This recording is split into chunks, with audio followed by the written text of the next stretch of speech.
God bless Jalen Hurts. We had him on before the draft a couple of years ago, a couple of springs ago. What are you going to?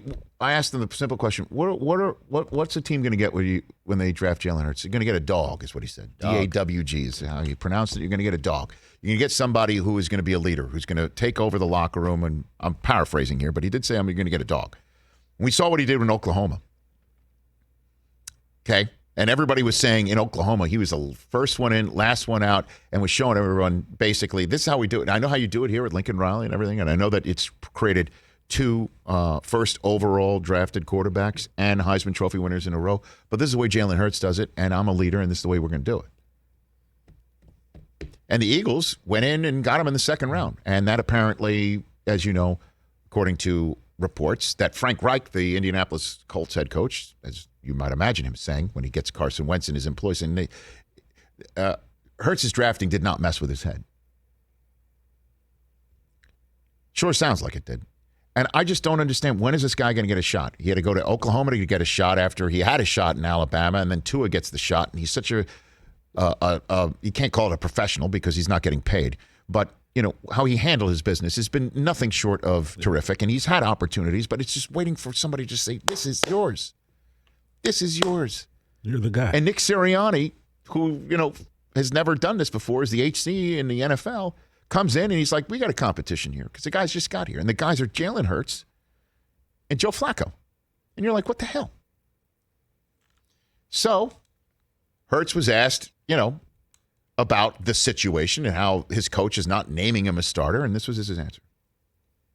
Everything that coaches brought here, you know, I remember back in my days at Alabama, you know, Coach Saban, hearing him talk about discipline, commitment, effort, toughness, and pride, having these core values that he's trying to instill in the team.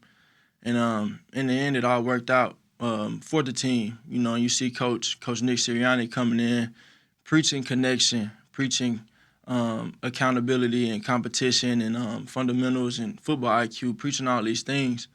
And I know in all of those different avenues, all those different values and principles that we're, you know, trying to instill here in Philly, no one is above that, and everybody got to go to work, you know. So for me, I know rent is due every day. It's always been that way for me. Always been a get better mentality every day, grow every day, be a better leader every day, be a better quarterback every day. And when that rent's due, I don't plan on missing no payments. So it's work. God, do I love this kid. Come on, Philadelphia. It's staring you right in front of your face.